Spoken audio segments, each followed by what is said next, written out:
जो बालक बालिका अभी पढ़ रहे हैं वो कान खोलकर सुन लो। प्रात काल बाबा ने जो ये चौपाई कही है कि प्रातःकाल उठ के रघुनाथा, तो ये रामचरितमानस की तुलसीदास जी द्वारा रचित चौपाई है और प्रातःकाल उठना ही चाहिए। इससे सीखने लायक बहुत है कि उन्होंने ये कहा कि प्रातःकाल उठिए।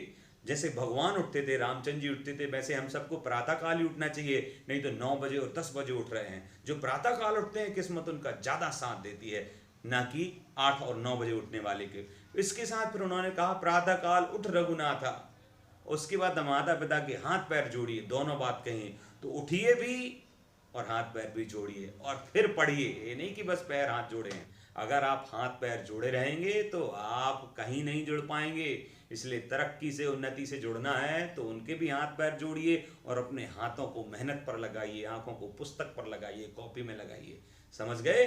बागेश्वर धाम ने जैसे ही इस चमत्कारिक मंत्र की बात की, सब बच्चों ने कहा अब नहीं पढ़ेंगे हम। सुबह सुबह मेरे पास एक छात्र का फोन आया कि सर, बागेश्वर धाम ने कहा है कि ये तरक्की का मंत्र है, ये पढ़ो, आपकी खूब सफलता होगी। अब मैं आपकी क्लास ज्वाइन नहीं करूंगा, अब मैं नहीं पढ़ूंगा। मुझे बड़ा आश्चर्य हुआ, मैंने वो मंत्र समझा। मंत्र समझने के बाद समझ में आया कि बाबा कहे कुछ और रहे हैं, बच्चा समझ और कुछ गया। बच्चे अपने हिसाब से समझते हैं। उनका तात्पर्य ये था कि प्रातःकाल उठ रघुनाथा, यानी प्रातःकाल उठो।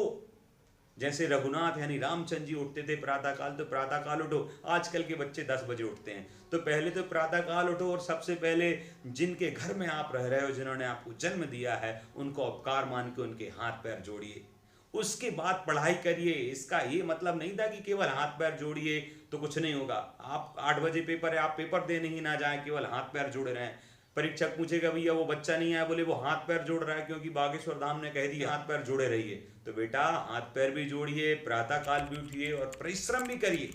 हाँ, ये बात जरूर है कि जो माता पिता का सम्मान करते हैं, प्रातःकाल उठते हैं, किस्मत उनका साथ देती है। अगर 2 बच्चे हैं, एक बच्चा जो माता पिता की सम्मान नहीं कर रहा है, हाथ पैर नहीं छूता है, सुबह से नहीं उठता है, और एक बच्चा है जो सुबह से भी उठता है, माता पिता के हाथ पैर भी छूता है और पढ़ाई भी करता है, पढ़ाई दोनों बराबर कर रहे हैं, तो फिर माता पिता का सम्मान करने वाले को ज़्यादा सफलता मिलेगी, ज़्यादा धन वैभव, ज़्यादा तरक्की मिलेगी। तो मंत्र को समझें, बात को समझें, बागेश्वर धाम के उस बात को कहीं और न ले जाएं।